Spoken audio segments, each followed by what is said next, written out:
Welcome into episode 186. Be sure you're following us on Twitter at BaileyJAdams22, at by CA Simmons, at Night Sports Now, and at Pegasus Podcast. Please send us your 5-star review questions. We need some more. And if you want to subscribe to the YouTube and leave a comment in the YouTube comments that way, that'll work. Christian, how are you? I'm good. I cut that off early because it looked like you smirked at me, and I didn't know why. I did smirk at you. I didn't try to smirk on the podcast, but I guess it came through anyway. I don't know.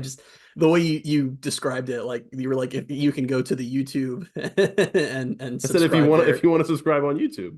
No, you said the YouTube, and I Oh, just thought did it I? was funny. No, It sounded very like those memes of like an old the YouTube. grandparent talking about like I used the Google to find what I was looking for. But Well, no, you're that was older than all. me, so I wasn't okay. planning on calling you out. I'm not. Oh, I am older than you. I always forget I'm older than you. How are you going Okay. to deny it? Like I just said that just to like. So to just really quickly to the listeners, I'm not stupid. It's Bailey and I were in the same year of school at college, and I always forget it's because Bailey only went to college for 3 years because he was just that smart. So I always forget that Sure. I'm actually older than him. Sure. Yeah. All right. Well, let's get to our 5-star review question, which we're not really going to answer like right away because this is what we're going to talk about on the podcast anyway. The review question comes from someone with the username Fantastic Interesting on this is what's it called? It's the Apple Podcast. That's correct. I just know it as The I only just place know we it get as 5-star the review oh, question. that's true. I only know it as the podcast apps on my phone, so I never think about it as Apple Podcasts. But it is the question is 2024 outlook. It says seeing us get KJ and the skill guys coming back, but shouldn't we still be worried about the O line and defense as a whole? Believe we have a hole at center and obviously linebacker, which do you know what happened to Nikai Hill Green? So we'll get into all of that. That That's was the the whole topic for the podcast. Yeah. podcast today. So Um, yeah, I don't know. There's nothing to really say I guess the only until like let's just straight get answer right is in. Nikai Hill Green no longer coming to UCF. He wiped all of the stuff off of social media about him committing here and is now taking a visit to Florida State. So UCF is back down to 0 linebackers. But yeah, we'll talk about everything else. Well, maybe have a half linebacker now. Not according to the graphic. We'll get So to well, that. now I feel like I Let's have get to really quickly. well. That's Okay, Deshaun that's a Pay's committed to teaser. use. We'll get into this later, but Deshaun Pay's committed to UCF, and I was very excited because UCF needs linebackers, and he is in fact a linebacker, and the UCF graphic says he's a safety. So I don't know if that means he's the new like DeJordan Mask role or whatever, but we'll get into that. Well, yeah, because he was listed on Cincinnati's roster as star, which is probably like their high. He's like a hybrid. He's a Yeah. linebacker safety hybrid. So how UCF, if UCF's going to use him that role, great. I really support this. If they're going to shoehorn him into being a linebacker only, we'll see how that works I out. But we'll support get that into that. more. I don't know if that's not the position that he plays. Like if they're just like you're going to be a linebacker, is it going to work? Can't be worse than I don't last know. year. So That's fair. wow, it's weird that it's last year Um, now. literally last year, like last season and last year. Yeah, look at Happy New that. Year, Oh, happy everyone. New Year, everyone. Oh my I, God. I think I ended last podcast by saying Happy New Year to everyone. So I was like, don't need to do it now that it's actually 2024. We're not usually this off Um, the rails this fast, but it's fine. no, but let's get into what we're here to mainly talk about. I guess mainly talk about it's half and half. But the big news since the last time we talked was that UCF did land KJ Jefferson. Last time we were on the podcast, they were the favorite, and turns out after about a week, he committed to UCF, and I'm very excited about it.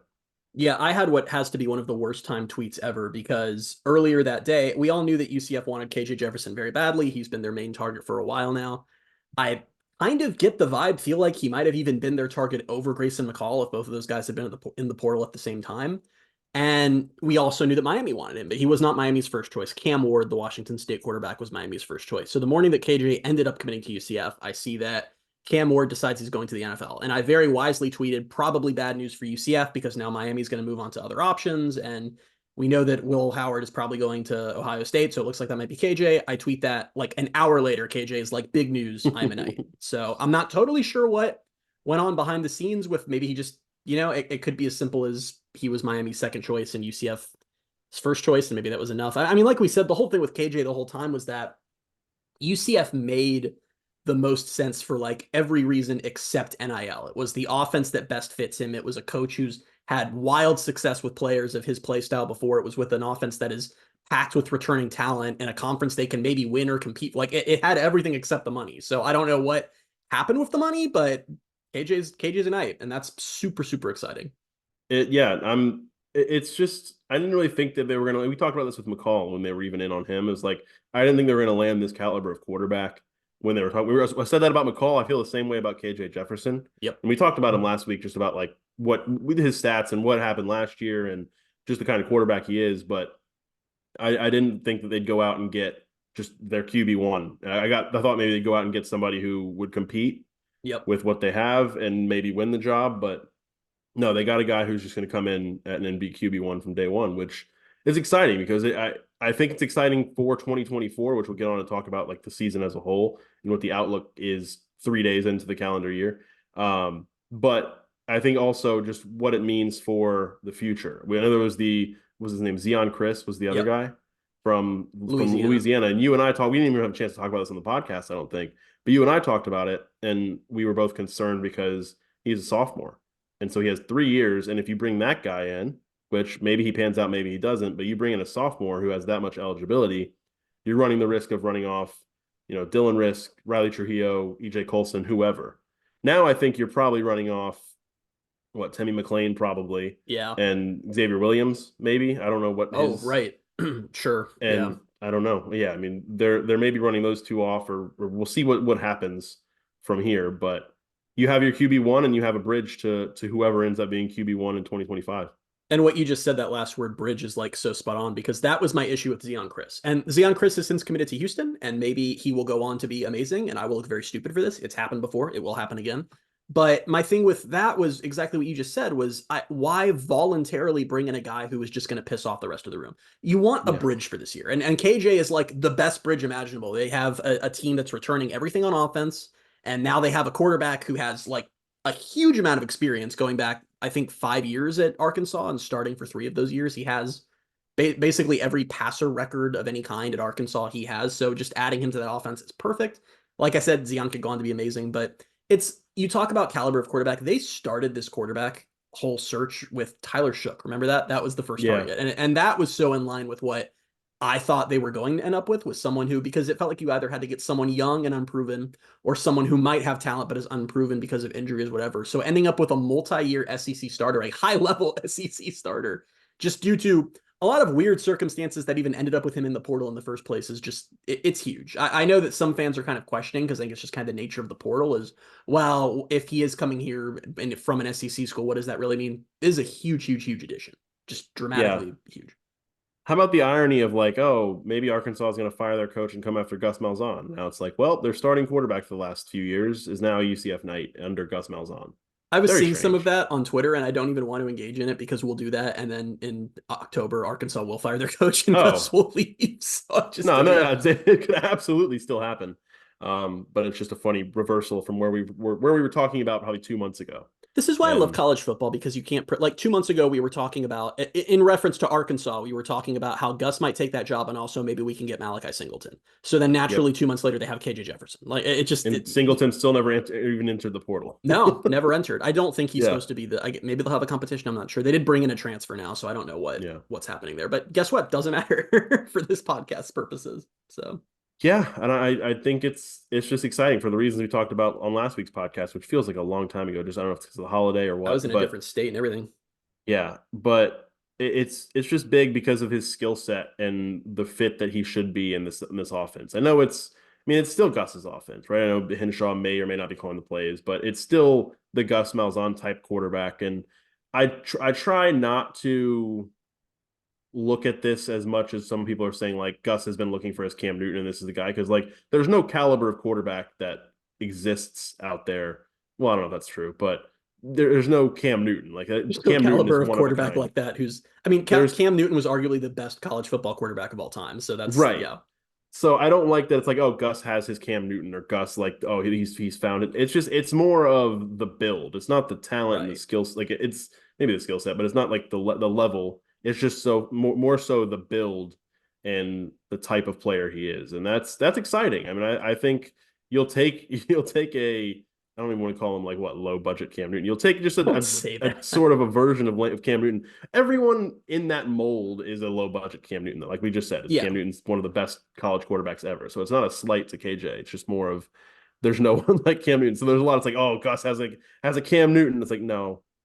But this is a really big get for UCF, and I think the offense is going to be really good. I know they're going to now have to go out and probably get another wide receiver, Yep.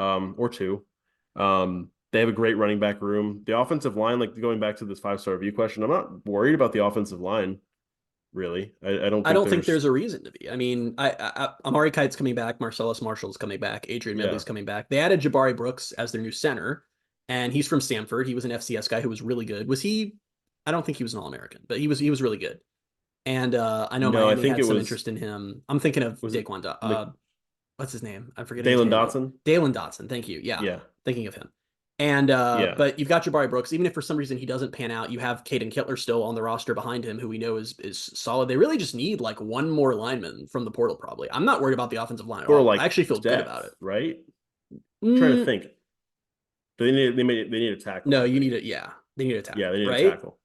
It's so I hard because think. also like every guy they're bringing back has also like been slotted in like nine. Oh, I guess Kite's only play tackle, but like they've been slotted in like a gazillion different spots. So it's Yeah. just like Because I Marcellus think Marshall will go wherever they need him Marshall to go. can play tackle, but I think he was Yeah, moved into guard.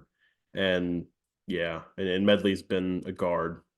yeah. So So they yeah, I probably mean, need one more. But either way, in this era of college football, you just had a really good offensive line and you're returning 3 of 5 starters. Great. That's a right. solid spot to be in. That's nothing to scoff at all. Right. And you have another guy who is a plug and play, potentially a plug and play center. And if not, you have a guy who's played center Exactly. for several games last year, and Caden Kittler, a young guy. So yeah, just go out and get another tackle and maybe another one just for depth. And I'm feeling really good about the offensive line. So the offense as a whole, like I'm very, very intrigued. Like Which we should they say have my since attention. they have our attention, since they have my attention nonstop all day, every day, every year of my life. So it's fine either way. But I guess since we alluded to it, we should talk about Javon Baker is Yeah. after, which by the way, so on brand. But Javon Baker, if you've missed it somehow, after announcing with his graphic that he's back for next year, Brandon Helwig reported that UCF is no longer expecting him to be back for next year. He's looking like he might be going to the NFL draft, which he had a really big bowl performance. So I don't know how much one game impacts things, but I actually genuinely and listen, Javon Baker was a hit. They got him out of the portal as a backup from Yeah. Alabama, and they got 2 years of basically all conference first team performances out of him. But just given his social media presence and his relationship with the fans, I can't think of a more on brand way for him to go out than to drop an I'm back graphic and then not come back. It just feels so spot on. Which, yeah, I mean, to be fair, like he was a big hit out of the portal and is, I believe, an NFL receiver. Like, I'm really curious I now think to so. see where he falls on draft day, because I don't know. Has it been a couple years now since UCF's had guys drafted? They didn't have anyone I draft this think last class. two.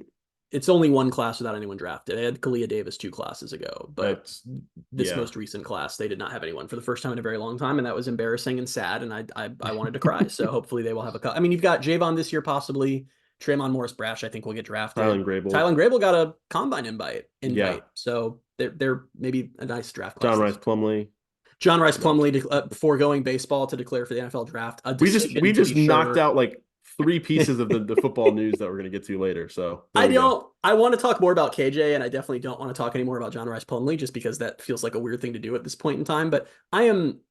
Everyone kind of knew, wink, wink, that he was not going to do baseball. I feel like that's been out there for probably 2 months. I think the general fan base figured it out when a broadcast announced it during, I think it Yeah, was yeah, yeah. the Houston game. But I don't understand that decision. I don't know if there's something behind the scenes we don't know there or what. But I think it's more so just he wants to go try and play quarterback in the NFL. I Like, I mean don't know, this like in the most polite way possible. There is no reality in the infinite multiverse where John Rice Plumlee is going to be drafted, quarterback or otherwise. I know that's harsh, but it's also the reality for 99.9% of college football players. And most of them, it's just their eligibility is up and they move on. This to give up on baseball, where I feel like he could maybe have a chance if he wanted to, just feels odd to me. I feel like there's because something we're missing. baseball, the pool is just so much wider, and there's Mm-hmm. so much more. But if I don't know if this is his ultimate decision, he's like, I got to go for it at some point, and this is what I want to do. Then yeah, I guess he's like, why delay it? This is his chance to try that. I don't know. I don't even know what the market would be like for him as an undrafted guy if they want to mold him in, because he's not going to be a quarterback. No. If they want to mold him into something like Taysom Hill with the Saints, maybe, but he's not big enough. Like I don't know. I mean, It's he couldn't get through a college season without getting hurt. So I just at I any point in his I don't career. know. So I don't see it. Which I'm actually sad about because I wanted to see him play baseball. He's fun to I did watch too. on I the did too. He baseball was team. really Like good at he's really baseball. good. And Yeah. I don't know. There are elements of this where maybe he's just ready to be done with being in college, and you declare for the NFL Yeah. draft because you never know. Maybe baseball's gone through a coaching change. Maybe he doesn't want to deal with all that. I don't know. I thought it was odd, even though we've kind of known it was coming. Yeah. But back to UCF's future quarterback, KJ Jefferson. Honestly, weird that John Rice Plumlee is a former UCF quarterback now. That era feels like it went by really fast and also really long at the same time. But Yeah. just Oh, before we happy get belated birthday to JRP as well. to JRP, this is gonna make me sound bad, but I swear to God, it was just a genuine thought. I was surprised that he got a happy birthday tweet from UCF football since he's no longer on the team. It's been like a week since he last played a game for them. And they're like, He's not on the nope. team anymore. I know. I'm a cold-hearted person. But before we get too far away from KJ in particular, I did want to point out that you look at Gus Malzahn's history of success as a head coach. Almost all of the highs really came with Cam Newton and then with Nick Marshall. And KJ is far and away the closest to those two guys that Gus has had since then. So I'm starting to buy into the hype, not for the team as a whole, because there's still a lot of things that have to get filled out. But as far as, I mean, I feel like this offense in 2024 might be the closest UCF is going to get anytime soon to Gus's ideal offense of everything's exactly as they want it, just because it feels like everything's coming together at the right time for the offense. They have so many weapons coming back, Yeah, and that's why I kind of started to transition into 2024 and the whole team as a whole, because I'm feeling really good about the offense, and that doesn't mean I'm feeling really good about the team as a whole and what they're going to do. Like there's still plenty of issues to address. So, Oh, yeah. I mean, we can get to that unless you have any more on KJ, but we'll talk more about KJ as this overall outlook of everything. The only last thing I'll say on like KJ specifically is that without knowing any of the details, I do think this is a pretty significant win for the Kingdom, because just given how we know the quarterback market has been from a national perspective, especially for very good quarterbacks like KJ Jefferson, I am certain that there was a very steep price to bring him in. And the fact that UCF was able to hit that, again, a little bit of speculation on my part, is a good sign and impressive. So Yeah. I think so. I think it was. And again, that kind of goes along to what I was saying earlier about not thinking they'd have a chance at a caliber of quarterback like this or like McCall, and they ran on both and got one of them. It's because yeah. I thought, because of how much money starting level quarterbacks get. Like when a starting quarterback at a school jumps into the portal, usually I think it's because either coaching change or they're looking for a bigger stage, which that's not either the case for KJ. Nope. And so I was thinking it would be like, all right, where is he going to be able to get paid? But yeah, I mean I think the fit is just about as perfect as it could be. So I'm excited. I'm excited to see what it looks like. The vibes are at an all-time high in the Gus Malzahn era, I feel like. And he gets to wear number one Since now that Javon left. Javon. I liked Yeah. Bailey texted me that his conspiracy theory was they told Javon he'd have to give up number one, so he left. which is obviously a joke, but I also thought was Yeah. funny. That was a joke, but also thought it would be like you could see it a little bit. It's a joke, and it's also like if it then came out that's what happened, I don't think anyone would be surprised. Because I feel like it's a joke based in like reality. It's Yeah. one of those things where it's like it's funny because it might be true. Not really, but but yeah, so I mean the rest of there's still work to do in the portal, but I think no. I was gonna say they filled like their biggest needs. Linebackers suddenly a really big need still. Is quarterback or going into this portal cycle, would you have pegged quarterback or linebacker as a bigger area of need for UCF? That's a tough one, honestly. I'd say linebacker. Linebacker was definitely the bigger one because they needed more of them. Yeah. And if they had to, like we talked about this a couple weeks ago, like if they had to roll into 2024 with Timmy, I would have been fine. Yeah. I mean, I don't know that the ceiling for the offense wouldn't have been as high as it is lower now than it is they with got KJ by a lot, but yeah, but no, it was obviously linebacker. But no, they've got a starting quarterback now. They're gonna have to probably go out now and get a number 3/fringe starting wide receiver, because I mean still have Xavier Townsend, you have Kobe Hudson who's coming back. That's another thing that's happened since the last podcast. Yep. Was on the same day they got KJ, Kobe announced that he's returning, and that was kind of something that we had figured was going to happen for a little while. And the longer we went did. without an announcement, the more nervous I was getting. But yeah, that's huge. And there were stretches this season where it felt like Kobe was even better than Javon, to be honest. And obviously, I would have loved for UCF to get both of them back. But we're talking about next year going into the Big 12, UCF is going to have KJ Jefferson at quarterback, RJ Harvey at running back, and Kobe Hudson at wide receiver. Like that trio alone, that's three of the best players in the Big 12 next year. And that's, I'm so excited for this offense. Yeah.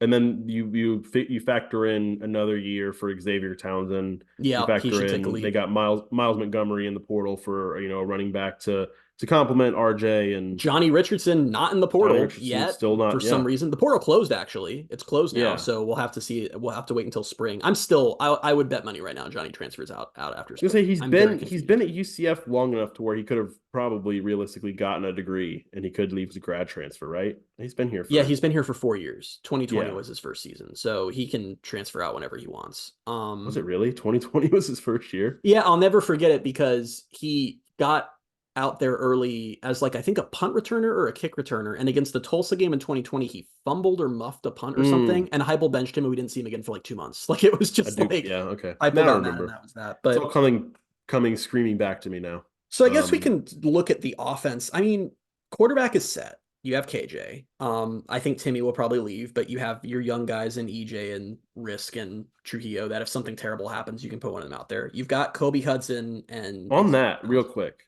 Go ahead. I'm now, I wasn't thinking about this until now because I'm thinking, we kind of, as soon as they got KJ, we're thinking Timmy's going to leave. Now I'm really intrigued about that QB2 battle.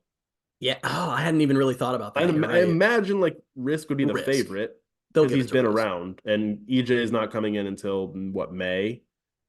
I also think you play a little bit of politics there because truth be told, when you hope he doesn't get hurt, and if he does, you can put in whoever you want, but Risk is the most likely to transfer those three since they just brought in 2 quarterbacks in this class and he's been here years. So I feel like you just throw him that QB2 label to placate him because EJ and Trujillo aren't going to transfer out because they didn't get named QB2. So maybe you play a little politics, but we might have to wait and see hopefully we don't see it. KJ also is a tank. I know he had some injury issues this year, but this isn't like John Rest Plumlee where he can't take hits or anything like that. I mean, I posted on Twitter before we even knew if he was coming to UCF, my favorite video ever, and it was against an FCS opponent, but he just takes a full-on huge hit right in the pocket that should be a sack, and the guy just bounces off of him like bubble wrap. And he's like, oh, that was weird. And then he runs and throws for a first down. But yeah, QB2 will be interesting. But at running back, RJ Harvey, Montgomery out of Cincinnati now, who's the clear RB2. Johnny's still there for some reason. Bowman's still there. Kobe and Townsend at receiver. They'd need a third receiver, right? Because you've got Tyree Patterson, who was a true freshman this year and we never saw. You hope he pans out, but you don't know. Trent Whittemore is back. I don't think anyone really cares that he's back, but he's back. I mean, they need to add a third one. So I feel like that's the clear need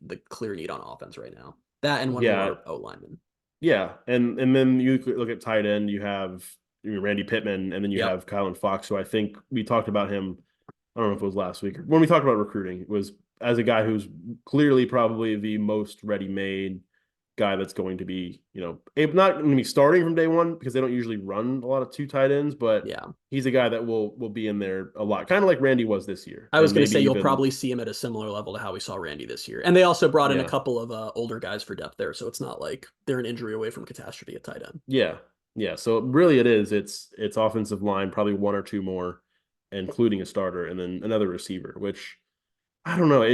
I told you earlier, I'm not, whatever receiver they bring in, it doesn't matter. I'm not going to buy in. Like if they pan out, great, but I'm not, after last year, I'm not expecting anything. I mean, God, man. And what was so interesting about the wide receiver misses last year too, was it wasn't even like, because it was just one type of receiver. Like they managed to miss on an SEC backup who was not playing. They managed to miss on a group of 5 starter who had been really good for 2 years. Like they just across the board, they missed on everything. So I'm with you. And this is one of those things where I'm like, it's January 3rd and we're sitting here saying that they basically need one more good wide receiver and one more good O-lineman from the offense being like perfect, which is a crazy spot to be in at this point in the cycle. But I don't know. Wide receiver, I guess I'm trying to look at worst case scenario because I feel like we don't do that enough. If they miss on a wide receiver, like the guy they bring in to be wide receiver 3, it's not a disaster. Like they still have 2 really good wide receivers. It's not a nightmare. Right. And it's not like they don't have any. And then who's the freshman who I think maybe could end up being on the field a little bit? Is it Burdell Richardson? Burdell Richardson, yeah. A lot of people think that. He's a wide receiver who was just brought in a 4-star, and a lot of people think that he might be ready to contribute right away. But again, I feel like people need to understand that when you're contributing as a true freshman, like it is very, very, very rare for a true freshman to come in and just be a starter. I mean, that happens very rarely, and they're usually 5 stars. I mean, you can't rely on him as your wide receiver 3. He might be like how Townsend was in 2022, where we see a good amount of him and we're like, oh, wow, he's got some potential, but that's probably the ceiling. You know what came to mind initially was like Gabe Davis's freshman year. Yeah. He had 27 catches for 391 yards and 4 touchdowns. Like if you get that from a true freshman, It's great. Riedel Richardson, you're going to be over the moon because obviously with Gabe Davis, he's not in the NFL. But from there, he went to 815 and 7 touchdowns. Then he went to 1,200 and 12 touchdowns. So yeah, I mean that first year for Gabe Davis, you can kind of tell like this guy's a true Yeah. freshman and he's doing it. So if they can get that, that would be a huge bonus. But I don't know if you can expect that from just any true freshman receiver. But we'll see. They have options. Kylan Fox, who also today is playing in the All American Bowl, is that what it's called? The Under Armour game in Orlando. There's a couple UCF guys in there. Hayward and Quay Birdsong are playing it as well. So I was just scrolling Twitter trying to see if I saw like if Kylan had done anything, and I hadn't, just because we were talking about him, but didn't see anything yet. But yeah, so the offense feel good.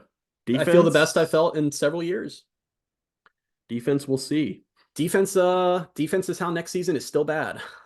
I feel just like. Linebackers, isn't it? So it's funny because it doesn't make sense that it's that simple. But when we talk about the defense last year, and everyone's always like, oh my God, fire the DC. It was terrible. Worst UCF defense in years. The D-line was fine. The D-line was good. The secondary was mostly fine and mostly good. It really was just linebacker. And it's hard to be that good on defense no matter what pieces you have. When I felt like UCF was at the point where basically the D-line had to stop the runner every single time or he was going for 15 yards. And that was just the entire season. And I felt a little better when they had Nikai Hill-Green. They now don't. I felt a little better when I thought Deshaun Pace was a linebacker, but I guess he's not for UCF. They have nothing there right now. And I'm starting to get stressed out about it because you can add everything else and we can spend all offseason talking about how perfect the offense is. And they'll still win games off of this offense. But man, if the defense just doesn't have linebackers, it's going to be like last year again. Yeah, and I mean, maybe you could add cornerback into that too, because I'm not really sure. I mean, their number one corners left, and I'm trying to think of who's like ready-made going to step in and be their starting. I can't really even picture who's their starting cornerbacks going into next year. Am I missing someone obvious? I feel like you are, but I don't have. I feel like they have a solid group, but I don't know if there's one just guy that's like yes, like I mean maybe Braden Marshall.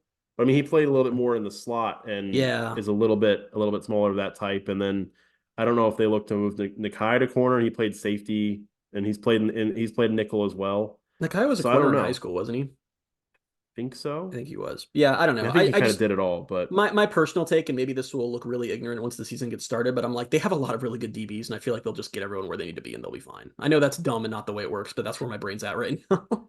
Yeah, and so man, I think that's what I'm saying. You could probably maybe throw that in there, but it's really just linebacker is the main thing, and then you get to the kind of the depth stuff. Like they could use another edge rusher, they could use other guys in the secondary, but that's when we get to more wish list versus like desperate needs. Yeah, and I also wanted to bring up one thing because there's been a new fan movement on social media over the last weekish that I've been seeing a lot of posts about where people are kind of saying as far as linebacker in particular, well, why don't we trust, like, what's wrong with our development? Why don't we trust our development? Why don't we just put the young guys out there that we've recruited? And all I have to say to that is, guys, if that was an option, they'd do it. It's not an option. And frankly, I'm not saying Andrew Harris and I guess Troy Ford are probably the young guys who you would look at there. Andrew Harris obviously had a lot of potential and he was playing a lot of special teams this year. And I think we'll see him next year, but that would be coaching malpractice for the staff to say, yeah, I mean, maybe we don't know anything about those guys right now. We have no idea what they're going to look like 9 months from now, or if they'll be ready to play. So let's just roll the dice and hope it works out.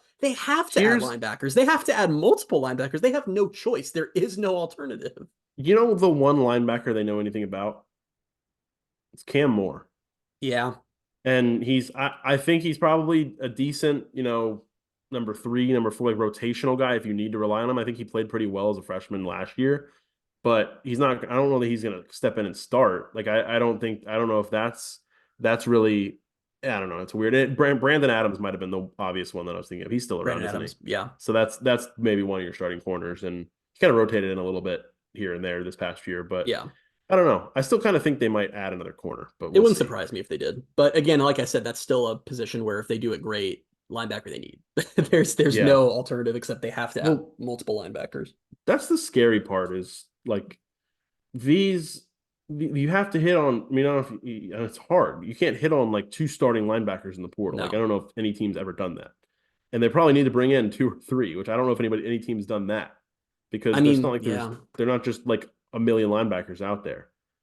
I think So the best case scenario is it's a mix of you hit on at least one linebacker who goes on to be a really good starter, and then someone like Andrew Harris is ready to take some of those yeah, reps, like something like that. Because I mean, I don't think there's like the ship has sailed on the idea that next year the linebacker is going to be good. I don't see a path to that happening unless someone just explodes who's on the roster right now. But because you're right, I mean, we talk about last year. We thought linebacker was fine last year because they added Ryan Davis and he was this yeah, big get out of Georgia and he'd played for them and a lot of teams wanted him and he gets in and he wasn't really good enough to even play. He was barely yeah. playing by the end of the year. And I don't see a path to linebacker being awesome. And I already know that's going to be their Achilles heel, but they can at least try to minimize it this offseason by getting as many players in as they can there.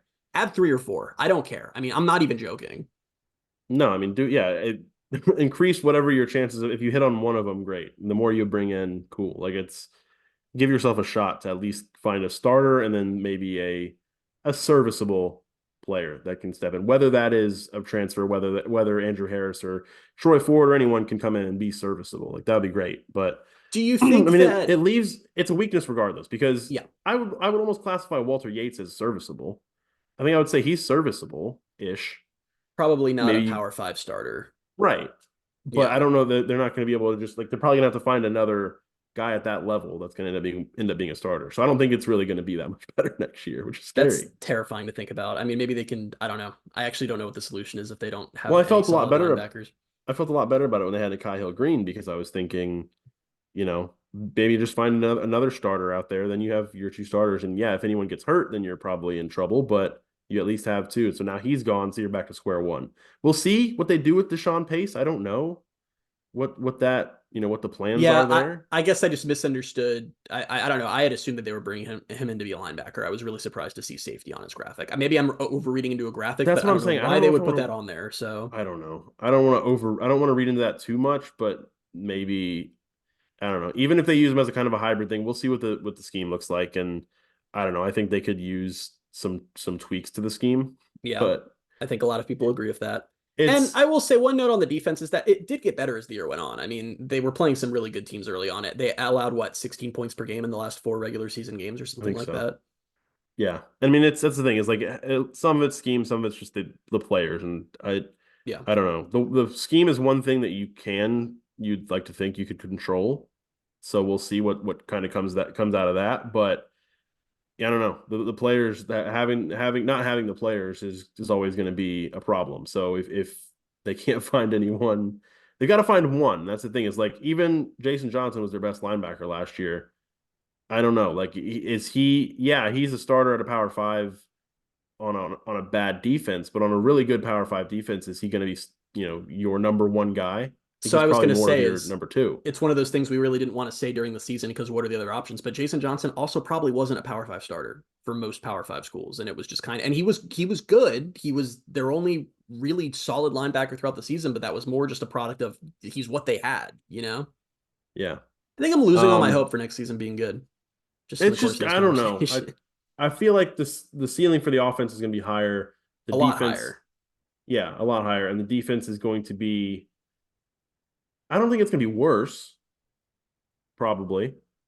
No, I I don't don't think I know. don't think it'll be worse. I don't think It it will could. be. It could be. Because the other thing you have to keep in mind is there are a lot of young guys who were just getting good this year who are probably going to be even better next year, like Braden Marshall, Yeah. Damari Henderson. Like I know those aren't at positions of need, but still, everywhere you can have good players on defense is a good thing. And I think the D line is going to be really. John Walker's probably going to take a Well, leap. I feel like everyone what I'm expects that. thinking, the reason I think that way is if linebacker's still about the same and it's a problem, they also lost the production of Tremont Morris Brash, and you don't Yeah, know that's not a given that you're going to be able to replace no. him. So I guess it could be worse. I don't know. We'll see UCF's going what they 5-7 continue to next year, guys. You heard it do. here first. So now to go back to the coping, and it's not even coping. It's genuinely what I believe is a couple caveats to this. Is one, the offense is probably going to be a lot better, And there are games this year that UCF could have won if the offense had put up, it's ridiculous to ask, but have put up even more points. I mean, the offense was Yeah. putting up, it felt like it was like in the 24 to 28 point range most games.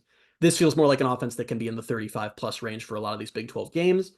And, I think that it comes down to like with how good this offense is, you can have a not good defense and still win some of these games. I think it puts a cap on you. I think that you're probably not talking about like going 10-2 or 11-1 if you can't handle that. But the other thing that I want to throw in is that still a lot to be sorted out because everyone's doing what UCF's doing right now, but the schedule looks a lot better for next year than it did for this year. They get 5 Big 12 home games. They only had 4 this year.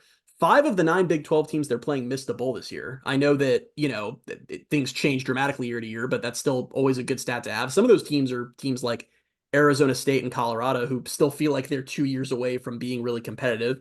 UCF gets all the West Coast teams at home, so they're all coming in from major travel. You avoid Texas Tech, you avoid Kansas State, you avoid Oklahoma State.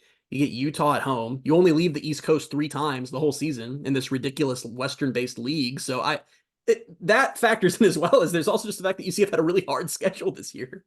Yeah, no, they travel more than any other team or something like that. It was something that Gus kept Malzahn saying said that several a few times. times. I don't know if anyone's like done the measurements on that, but he's You claimed it. know, So it's what's doing a lot of work for that stat or that claim is them going to Boise. Like yeah, that's that's why I kind that's of get doing a annoyed lot of because work. he brings that up in almost every press conference now. He says we traveled more than anybody, and it's I forget what the total mile count is, but it's something Yeah. crazy. And it's like, yeah, like a huge chunk of that was Boise State. I mean the travel was hard this year, but let's relax They a did little go to bit. Kansas twice, which is a weird scheduling quirk. Was They went to like, Kansas twice in a 3-week span.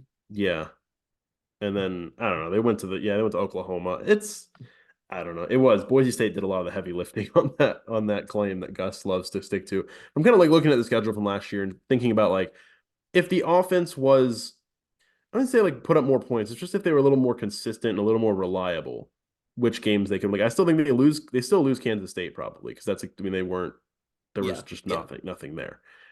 I mean, I don't even know how you look at the Baylor game anymore. I don't know if I mean I don't I fumble the ball down the stretch and you probably still win. So like I don't even know if that's really like a thing where it's like, yeah, the offense is this gonna be is an better. It's just like, unpopular take, and the chunk of the fan base that just wants to hate everything is going to be mad. But they lost the Baylor game due to some fluky circumstances. I don't that it just weird stuff happened at the end of that game. Like RJ is like one of the best UCF players of the last 15 years, and he fumbled in a key moment. It's like never happened, and it just happened at the absolute one moment it could not happen. And not only did he just fumble there, it was returned for a touchdown to make it a one yeah. score game. Like so many And ridiculous things happen. that's the thing is like the counter to that would just be like the fact that it got back within the range where a couple fluky things made the game turn completely. Like that is maybe That's not the great. story. Yeah, that's the But story to me. But as far like as them actually going on to not just blow a lead, but to lose that game, weird fluky stuff happens. So I don't know how yeah. you look at that game, but yeah. The Kansas game, I don't think they win with a better offense. I mean, I don't know. Early on, the whole weird like JRP, like there was some weird circumstances this past year. Like it's a strange I think season. they lose that. Kansas was a good team. They went 9 and Yeah, 4, they which were is good. crazy. Oklahoma is like I don't know. Oklahoma's one. They scored 29 points. The 2-point conversion failure was why that game didn't keep going. I think they beat West Virginia with a better offense that doesn't turn the ball over for was it 4 drives I like was going to say almost in it a wasn't row. 4 straight drives, but they had 4 turnovers, and I think West Virginia scored on 3 of those. That's kind of the point I was trying to make when fans were all mad with this season was UCF was close. I mean, they weren't like Cincinnati and Houston and BYU who just by midway through the season you're just like we have a lot of work to do to be competitive in this league. We're miles away. UCF it was clear that they'd done the building and now it's just time to take that next level. And on offense they've done that. I mean, this offense should be really good next year, and the this is where it gets weird because we talk about what they did in year 1 in the Big 12, and now this is year 2. They're playing almost entirely new teams this year. So it's Yeah. almost like, do we know anything? I mean, they're literally playing. How many of the teams that they're playing in 2024 did they play this year? It is just West Virginia and Cincinnati. So it's a new league again. UCF is now in the Pac-12. So it's hard. It's almost hard to compare to last year because it's literally a completely new batch of teams again. Yeah, I mean Arizona, BYU, Utah, Colorado all at home, Arizona State, and then on the road, and then TCU and Iowa State are the 2 new like actual Big 12 teams. I think I'm gonna call them actual Big 12 teams, but Actual like Big 12. you know, I mean, it's a 16 team league that it's the 8 originals, the 4 group of 5 teams, and the 4 Pac-12 teams. It's a very weird group. So I don't know. Maybe we just shouldn't talk about how they did last year at all because they're in a new conference next year. I mean, I don't know. I'm starting they to think essentially are. starting to think about how long of an off season it's going to be, trying to like talk about what's going to happen next year. 'Cause we do it every year. It's like, Yep. oh, this is what I think is going to happen. Like week to week, it's like, oh, I think this might happen, and we have so many weeks of that leading up to July, August, and then the season actually starting. And I think this year more than any of them, I have even fewer answers to where I even like I don't know. I I'll mean, say that that's on the January thing 3rd, that 2024. I do not know. Keep tuning in to listen to me pretend that I know. but this is the thing that fans have to understand, especially at the Power Five level, is the difference between UCF winning the Big 12 in 2024 and going to the college football playoff and UCF going 8-4 could be like 4 plays. I mean, that's just the way this conference is. And it's the way the Yeah. Power Five is. And so we can talk all offseason about we think they're this. And at the end of the day, it's the margin is so razor thin. There's so many close games in this conference that there are going to be teams that go and have 7-5 seasons who could have been 10-2 if a few things had gone differently, but they just aren't. So we're gonna have a fun offseason. We're gonna talk about all kinds of stuff, but UCF predicting a season for UCF has never been more unpredictable than it is now, because for literally the last 10 years, we could look at a schedule and we could literally pick 5 or 6 games that we did not even have to talk about because they were in Yeah. the G5 and it was your Temples and your Tulanes and your whoever's. And this was obviously back before Tulane was good, but you know what I mean? And Yeah. there's just not that anymore, especially not in the Big 12, which is even a more weird Power 5 league because it's not even like the ACC where you still have Syracuse and Boston College and Wake Forest and all these teams that aren't that good. Everyone in the Big 12 is pretty much even. All 16 of those teams pretty much want to accomplish the same things and have similar resources and similar budgets and similar access to talent. So it's just hard. We just don't know what's going to happen and we're never going to. It makes me think of, I don't remember, it was some point in November, I think, where I said on the podcast, I think I told you, mean off the podcast, like, I don't know that I'm ever going to enjoy like a season again. Cause it's like in the Big 12, everything is so week to week. Yeah. And it's not just for UCF, it's the case for everyone. Like there were how many different times last year did, the potential or like if the season ended today, this would be the conference championship matchup. Like Texas and Oklahoma were typically around the top, but they're gone now. Yep. And so it was like at the beginning of the year, Oklahoma State was not even looking close to a potential Big 12 title contender, and they end up in the title game. And then all year long, you're like, yeah, Iowa State's not that good, but like then they were in like probably a game out of finishing Right. up there. So it's such a weird league that's going to be there's so much parity. It's going to be a week to week thing, and it's going to be hard to like stay level headed throughout. And it's going to be a roller coaster. So I There was guess already roller so coasters much are fun. parity, and now they're adding 4 new teams who are all also at a similar level to all the others. I Yeah. mean, it's just, and the thing is, what you said about if you will ever enjoy a season again, excuse me, that's my biggest fear for UCF football. And I don't want to keep saying this in every podcast because I feel like I'm saying it a lot, but it just feels like there's a big chunk of the fan base that's waiting for 2017 again. And I just don't think 2017 is ever coming again. And that's nothing about, oh, because that's their ceilings lower. It's that college football has changed a lot in the last 6 or 7 years. And UCF's in the type of conference that didn't even exist back then. There was never a Mhm. conference like this where it was 16, first off, that large, where it's 16 teams and all of them kind of have the same goals and ambitions and resources. So it's just, I mean, this coming season, 2024, UCF could go 9-3 and make the college football playoff. Like they could lose to Florida, let's say, and they drop like Utah and BYU or something. They rematch with Utah in the Big 12 title game. That's a totally realistic, possible outcome. And that season we will probably look back on as we were mostly miserable, like, which is so stupid. A season where they make the college football playoff. We'll be happy at the end when they make it, but the week to week of you're just never going to have these stretches again where UCF hasn't lost in 2 years or UCF hasn't lost in 2 months. I just think that at some point fans are going to have to come to grips with that because I'm kind of sick of every season being miserable. And it's not just 2023. You all were miserable in 2019 when they finished in the top 25. Don't rewrite And it's history. Like that's just how it's been. it's like you said, I just thought of this in a different way, where you were saying basically there's not your Tulsas, your Temples, your whoever's. Like we always use Tulsa, and I Tulsa was going to is say don't just use Tulsa. always whatever. I don't know. There's not those types of teams. It's like I'm really looking back on 2023 and thinking probably for most, I mean, out like for all the conference games, I wasn't, and part of it was because of the way the season was going. But like I don't think there was a time where I woke up on a Saturday that UCF was playing and I was like, they're winning today. It's like Yeah. I mean, I think I might have for Baylor because I thought Baylor was bad, and you saw what happened there. But I think that's the thing going into 2024. Like I'm looking at these games and I'm like, they could win that game, they could lose that game. And I think once the schedule comes out, and let's do the same thing. Once we get to September and the season starts, they'll have New Hampshire, they'll have Sam Houston, but then they'll get into conference play, and I'm gonna wake up and be like, I don't know how this day is gonna end for me. Yeah. And I don't know how to feel about that. I But don't know. that's the Power Five. I mean, literally look at this past Yeah. year is that Oklahoma State beat number 9 Oklahoma on the road, or not on the road, they were at home, but they beat number 9 Oklahoma. Everyone's like, Oklahoma State is amazing. They finished with 3 teams who are having bad years. Nothing to worry about. Oklahoma State fans woke up the day of the UCF game, were like, we're winning this game. They lost 45-3. It just doesn't exist in the Big 12. That Yeah. sucks. It's gonna be a lot more stressful. But the other thing that I feel like people have to remember is that was like for most of UCF's history, it was that way. 2017 and 2018 were 2 seasons at the end of the day. And yeah, there were always a handful of games you could rely on for that in conference play. There was always Temple, there was always East Carolina for a long time, but in the Big 12, there just isn't that. And that's But fine. It's gonna make it fun, but it is what it is, you know? that's what's funny is like coming from 2017, 2018, like there were games, I think 2019, 2020, and 2020, maybe not 2021 because of the whole injury situation, but Yeah. 2019 and 2020, I think every loss surprised me. Yeah, Like I I was agree with surprised that that. they lost all of those. So it was like there 2019 in was still particular, all even, 3 of those were shocking at the time, which is funny. and even after, so that's the thing is like even after those 2 undefeated seasons, it was like I still largely felt like they were going to win every game just because I thought they were that much better than other teams. Like that's, and I actually like want to even go back 2 minutes later and say there are going to be times where I wake up and say, yeah, UCF's not winning today because of certain circumstances. But there's just I don't know Yeah. if it's ever going to be the case again where it's like I'm going to wake up and be like UCF's winning the game.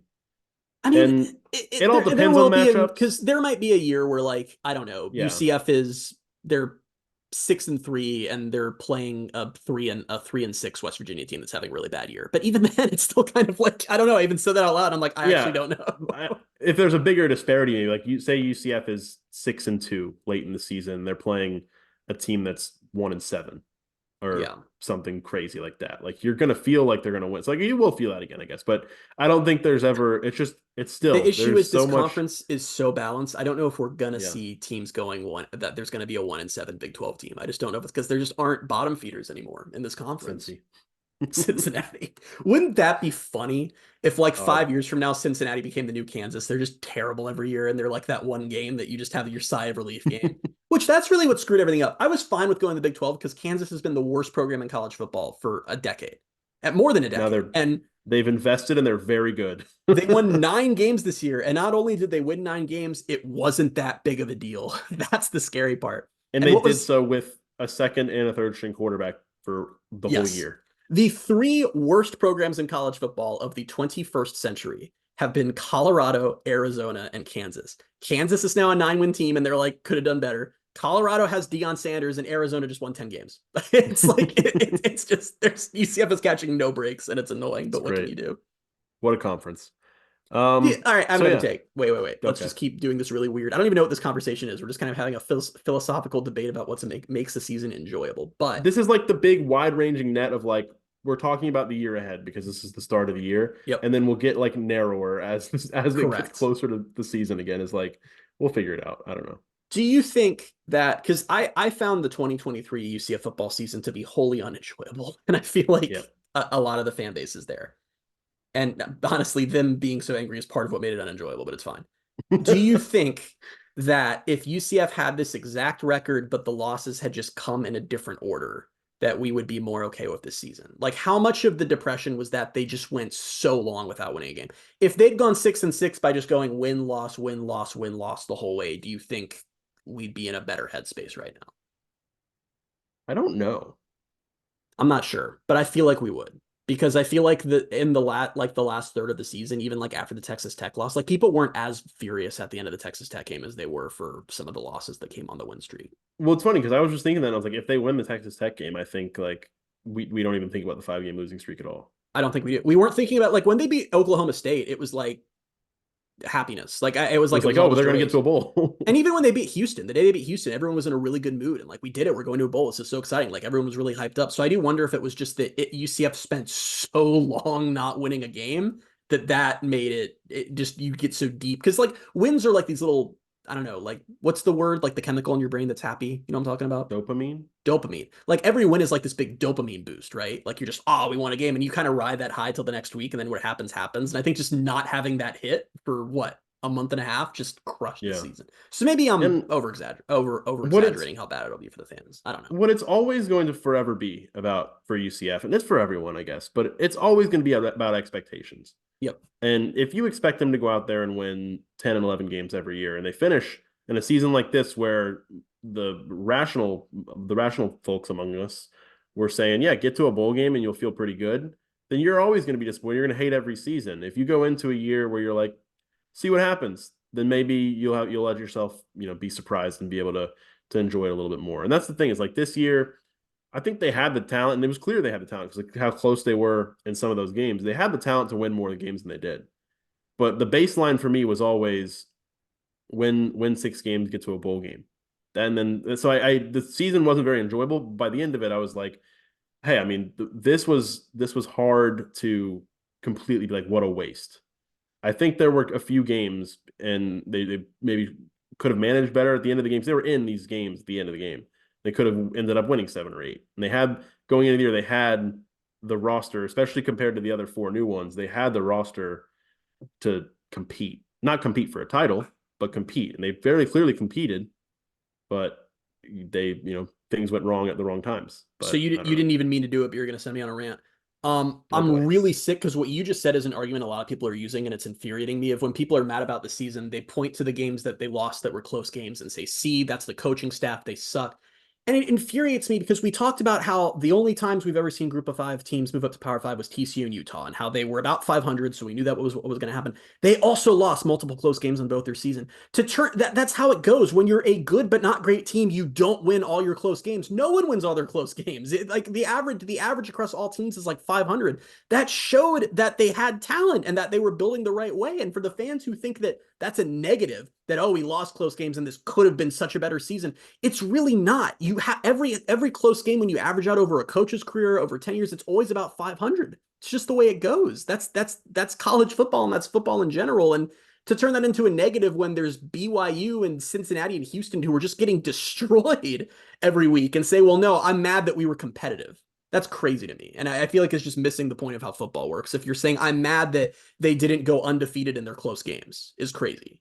I just don't get But that. the bad part of that, and the counterpoint to that, is in their close games, they won one of them, and it was against Cincinnati, a game that shouldn't have been close. They didn't go. What are you talking about? They beat Boise. That was a close game. What was the record in one-score I'm games just this talking about year? Big 12 play. Okay, well, now we're just nitpicking. I mean, like I said, on average, any season or span, it's usually about 500. Kansas State, yeah, that's what I'm saying. That's where people are annoyed, is that, and I understand that. And that's going into the year, they thought, okay, this is a roster that UCF has built up to the point where they can beat some of these teams. And then Kansas State was close in the second half. They lost it. They blew the Baylor game. Kansas was the one team that blew them out. And then the Oklahoma game again was, I still will come away from that game like, I can't believe they went down to the wire with Oklahoma. But another game where they were right there and almost won it, lost it. West Virginia was a 13-point game, but all game it was like kind of back and forth. They turned the ball over a million times. So that's what it is it's like the one close game that they won was against Cincinnati, and that was a game no one thought should have been close. Everything So you just that's said is why. great. I just said that generally the rule of thumb is you go about 500 in your close games. UCF went 2-3 in one-score games in 2023. Math. You can But all no you one. want. I'm not. No, We're I mean not going to it's turn it into a negative that they were competitive. I think that's insane. no, and I I don't can't believe think people are doing that. I don't think like I don't know. I feel like I don't really pay attention to a lot of people say sometimes, but like I think more so it's they came into the year thinking UCF has a better roster than all these newcomers, and so that they're not happy with, oh, we were the only newcomer to become a bowl, because that they're like, yeah, they're gonna go to a bowl because they're better than all the newcomers. So like that being a baseline, people are saying that was too low of an expectation. That's where the And argument those is. people were wrong. And if you're listening to this podcast and you're one of those people, I want you to know that this is an Well, then opinion. Gus You was are wrong. definitively wrong. And well, yeah, and Gus was wrong too. And that was part of it, is That that was. the coaching staff was out there being like, which I'm kind of torn, because I feel like that's just sort of coach speak. Like that's what Gus does. He doesn't give you real opinions or thoughts. And it's easy to go out there and say, yeah, we're gonna do all this. That was frustrating that the coaching staff would go Because out there there and were be things like, that he said that he didn't have to say. Like no, it like, was coach what are your speak, goals but for there were this things. season? Oh, we're going to win the conference. We want to win the conference. That's always our goal. And some fans hear that and are just like, oh, they think they can win the conference, and they roll with it. And that was never reality, and it was never the goal. And that's a concern, because you hope it's just coach speak. If it's not, and the staff had this roster and thought they could win the Big 12, that's a problem, because they couldn't. But my issue is, and this is always the rule of thumb I look at too, is when I like to look at how nationally UCF is perceived. And every single thing I've read nationally, from Big 12 media, from Big 12 media, from national media, is UCF. solid first year in the Big 12. They're building something there, good recruiting class. And the fan base is like, this was terrible. Why didn't we win 10 games? Why did we not go undefeated in our close games? Even though that's not a thing that happens unless you're having like a dream season. That's where you lose me is when you just want things that make no sense. And no, I would have preferred UCF go 9-3 this year. We all would have preferred that. It just wasn't realistic to ask that. And I think the almost the reality is in the gray area of that, where like you can say there were things that went wrong with their first season, and also it's not that everything is a disaster. No, I say the reality is that I'm right, and that people who disagree with me are wrong. Like that's where you fall in the middle of it. Oh, yeah, you just froze while I said a really I don't even know what so you didn't even hear. Oh. That was a joke. Well, I didn't hear it, so I don't really care. I said that. Well, I probably wouldn't have cared if you did say it. Yeah, I just said that I think the reality is that I'm right and everyone else is wrong. But no, and I do agree with that. Is you're 100%. You know, you could have given me a guess as to what you said that I didn't hear, and I probably would have known. So, but you are right. I don't think anyone's sitting here and saying obviously there were zero issues and UCF is fine. I've been in the boat from the start that this is part of the journey. Is you don't show up to the Power Five and be an amazing team in year one, and as long as they keep doing things to get better and improve and they've done all those things. They just signed an insane recruiting class, one of the top recruiting classes in all the country. They out-recruited the entire conference by a lot, except for Texas Tech. And even then, you could make a case that UCF's class is better. And now they're doing well in the portal. They just landed a quarterback better than I ever thought they could. Like, they're doing all the things that you have to do to build up from good group of 5 team to good Power 5 teams. So I'm having a hard time being as angry about everything as everyone else is. Yeah, and that's the thing. I'm sure it depends on who you talk to, because like everybody's gonna have a different take and a nuance take. Like, I think this isn't really where I necessarily land anymore, but I don't want to speak for the majority, but I feel like a lot of people will say it's not about the fact that they went to a bowl and went 6-7 this year, 6-6 in the regular season. It's not about that. It's more so the outlook of the future and where they're going. Like you just said, like this is the part of the journey. Some people are really worried about what the journey will end up being and like how the journey could go completely off the rails. And I think that's valid. But I think the fact that they went 6-6, they went to a bowl this year, that's a very fine baseline. I do think part of it too is it's a lot easier to say in the offseason, I think they're going to go 6-6 or 7-5 than to go experience the losses. Like I think saying it theoretically and then watching your team screw up and lose games are two different things. And I think that's where people who were fine with it then get upset because they're watching it happen. But half of the times your team played that fall, which like everybody looks forward to the fall and looks forward to Saturdays because UCF plays all this and like they played 12 times, and half of those times people ended the day like really pissed off. So that's what it, and you're completely right about that. So and I also want the other thing about it is it's not just UCF. It's not all fan bases, but some are just like this. I remember it was in the press box in 2022 when UCF played Cincinnati. What was Cincinnati's record going into that game? Do you remember? They lost to Arkansas earlier in the year. They might have dropped another one. 6-2. They were ranked. They were in the top 25.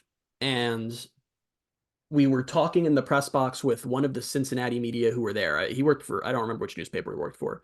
And someone asked him if, how are Cincinnati fans doing with the season? Are they happy? And he was like, no, like he's like, they're furious. And some of them are even talking about if like Fickle's past his prime. This was coming off the year they went to the playoff. It's like success just, I don't know. It just messes with you sometimes. And it can get you from, being Cincinnati where they were terrible before Fickle showed up to some of them wanting him gone in a season where they were in the top 25. So I think it's just expectations just go crazy sometimes.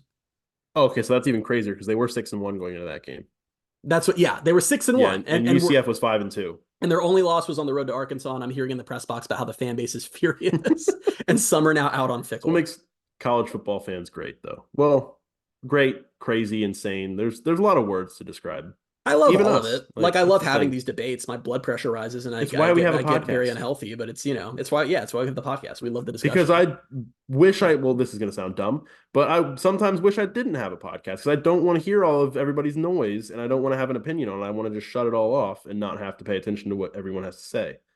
So, I do think that that's the hardest part of having a podcast, which woe is me. Our life is so hard that we have a podcast we really enjoy doing, but which we could just quit at any time. We could stop at any time. There's no skin in the game. We don't try to make revenue off this or anything. I actually need to figure that out because I have this weird dumb rule that I just don't. I never really want us to try to make money off of this, and I want to be clear that that's in no way shading podcasts that do. It's probably dumb that we don't. It's just I really liked that this was always going to be a thing that we do for fun and not a thing that I feel like we have to push hard to make money we need or something like that. But right. I need to figure out because YouTube's now putting ads in our videos. I don't know how to get it to stop doing that. And I also don't think we're getting any money from it. So apologies to that if you're listening on YouTube and you had to watch an ad. But I think the hardest part of the podcast thing is that we talk each week for an hour or over an hour. It might be over an hour this week.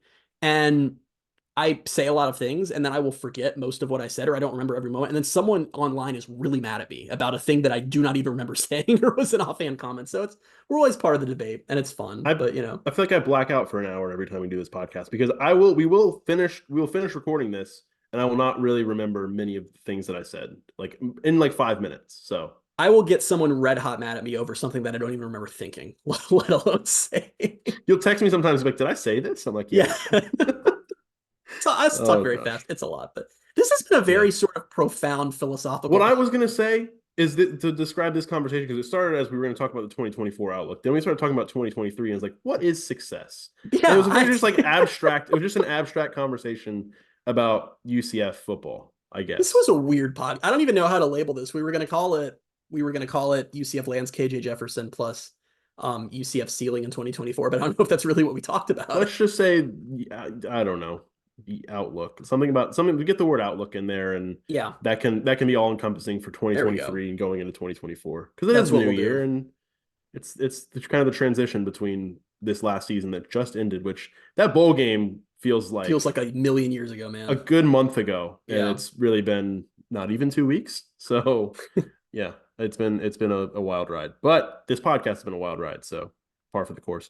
Football news, we've kind of already hit on quite a few of these things because I think it was like in a span of a few sentences. I think you knocked off like 3 of them, but we'll go back through it. I'm gonna level with you. I did not read the news before. No one's gonna. Podcast, Well, you never so do. on me. Yeah. No one's gonna remember all that because of what the abstract conversation we just had. So, Walter Yates, Mark Anthony Richards, Tremont Morris Brash, Tylen Grable, and DeJordan Mask all entered the NFL draft.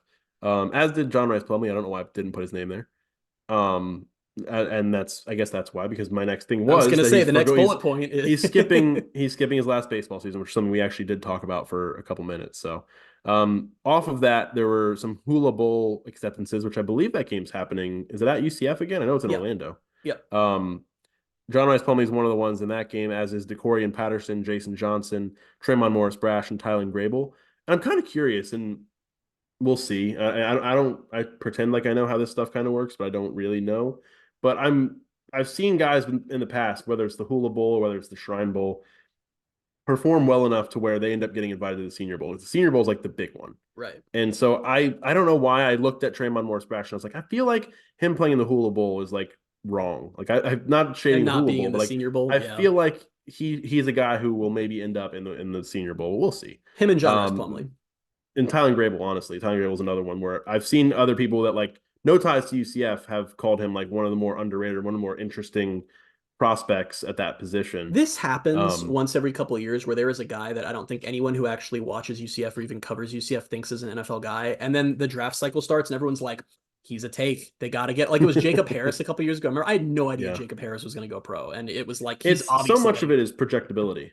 Yeah. And that's so much of it. I mean, a lot of it isn't production, which is kind of funny. I've always found that odd. Grable is projectable, I think, for sure. I think he has, but I think he's been a solid, quietly very solid. Like no one's really going to be coming out of a game. I mean, if you go to the bounce house on a Saturday, you don't leave like walking back to whatever garage you park and be like, wow, Tylen Grable's game today, he was sick. You don't do you're the only time you ever think about the offensive line is if things are going badly. If things are going well, it never even crosses your mind. So that's the thing. Like I would have to really dial in on like whether it's game broadcasts or finding game tape and be like, this is what he does really well and this is what he does better. But there's a lot of people who do like Tylen Grable, and he got invited to the NFL Combine. So that's not something that just happens lightly. There's only so many of those invitations that go around. So the other thing I find interesting about that, now just to derail the podcast even farther, is it was the thing Andy Staples used to say on his show back when he was at The Athletic, was he would say, if you're a good player or if you think you're a good player, go wherever the heck you want because the NFL will find you. How does the NFL always find them? Like there are 133 FBS schools. There are a bunch more D2 and FCS schools. And if there is a player who is projectable in any way, shape, or form, even one the own fan base doesn't think is going to the NFL, the scouts show up and are like him. They just always find them. It's so weird to me. People watch a lot of tape, and there are a lot of people that watch football. So yeah, guess so. Someone's bound to build up some hype for someone. Final piece of news that UCF signee Walt Claire Flynn will play in the All-American Bowl on Saturday. That's after today's, well, as you're listening to this, yesterday's all Under Armour game that the other ones played in that we mentioned. Game of the week. UCF men's basketball finally starting Big 12 play. It's time to see how this goes.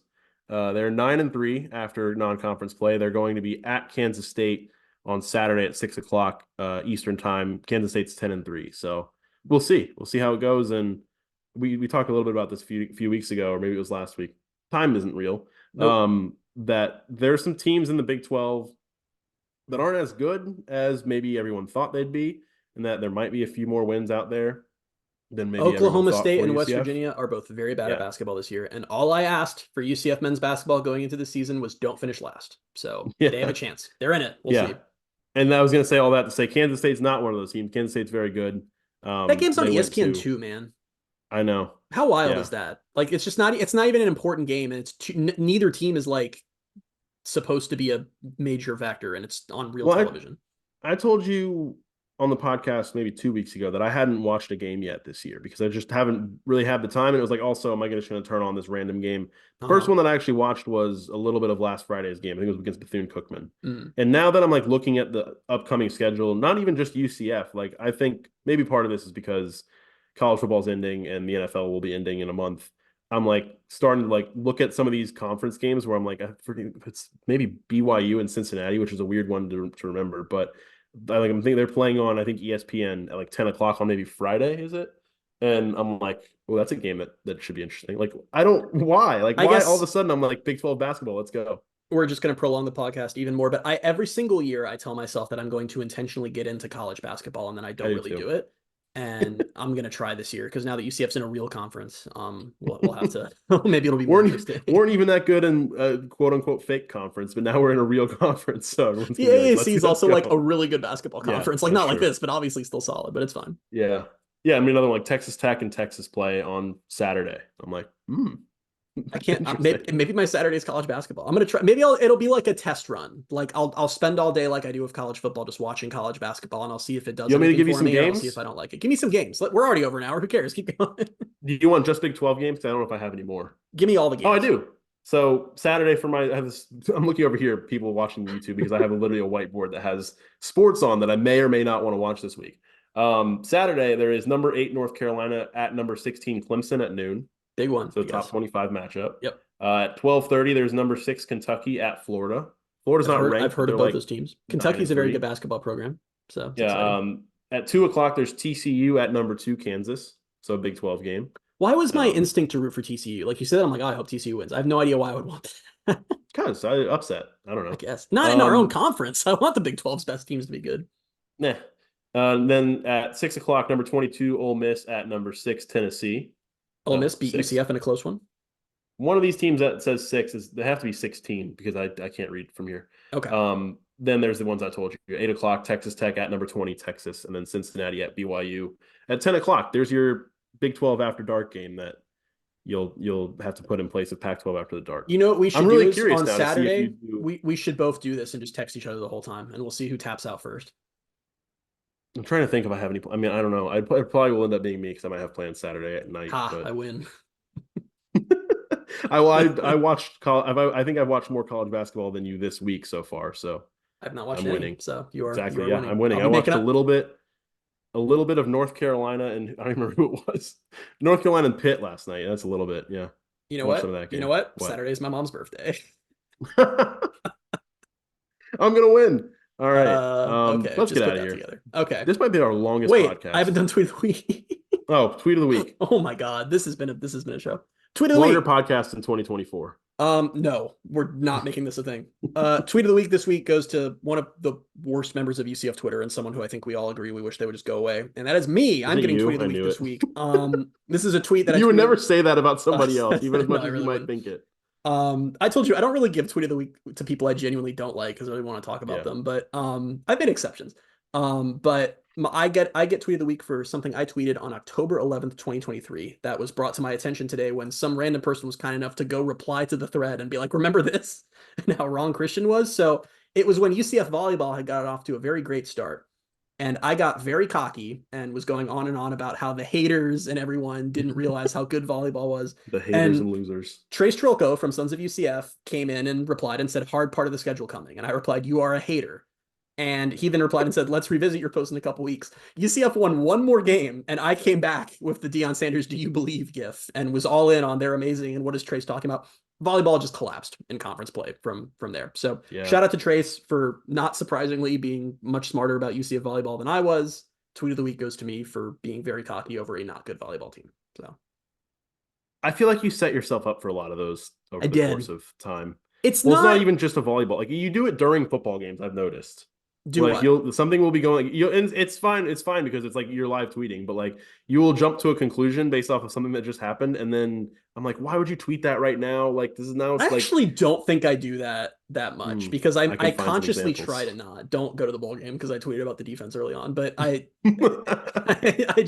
No, something like you can say, things like, even when it's like things are looking really good right now, it's like I feel like in like 10 minutes this is going to be a tweet that like is not going to be good. I tweet very definitively. Like I need to do better at like that was a good play and not UCF's defense great. Like I don't know. I just sort of tweet that way and it gets me into that's what I'm talking about. I'm not talking about like. But I also get annoyed because I will tweet something like Javon Baker just had a great catch. Wow. And then he drops the ball like an hour later and someone replies and was like, oh, you still think that? I'm like, yes, I still think that was a great catch an hour ago.